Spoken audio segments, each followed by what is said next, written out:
তোমাদের সাথে তো আমি ডে 1 শেয়ার করেছি, আমি লিঙ্কটা দিয়ে দেবো, প্লিজ গিয়ে দেখো। এটা ছিল তারাপীঠের ডে 2। তো প্রথমেই দিনে শুরু করলাম চা আর বিস্কুট দিয়ে, তারপরে লুচি তরকারি খেয়ে একদম মন্দিরে চলে গেছিলাম। আর এই দিনটা খুব স্পেশাল ছিল, কারণ ওই দিনকে ছিল 29th মার্চ, যেটা ছিল সূর্যগ্রহণ। হ্যাঁ, সোলার ইক্লিপসের দিন আমি মন্দিরে গেছিলাম। অনেকক্ষণ ওয়েট করেছি, পুজো দিয়েছি, অসাধারণ পুজো দিয়েছি, মাকে দেখে পুরো মনটা জুড়িয়ে গেছিলো।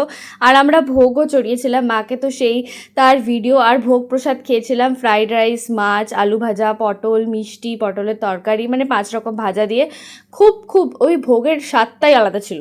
তারপরে বিকেলবেলা ঘুমিয়ে চিকেন পকোড়া খেয়েছিলাম। তারপরে বিকেলবেলা আবার একটু মন্দিরে গেছিলাম। মন্দিরে গিয়ে একটু মায়ের দর্শন করলাম, দূর থেকেই করলাম, খুব ভিড় ছিল কারণ যেহেতু ওই দিনকে আমাবস্যাও ছিল। তারপরে আবার ফিরে আসলাম হোটেলে খেলাম এগ ফ্রাইড রাইস আর চিলি চিকেন, খেয়ে দিনটা শেষ করলাম। আর তার সাথে খেলাম কোল্ড ড্রিঙ্কস। এরম আরও ভিডিও দেখার জন্য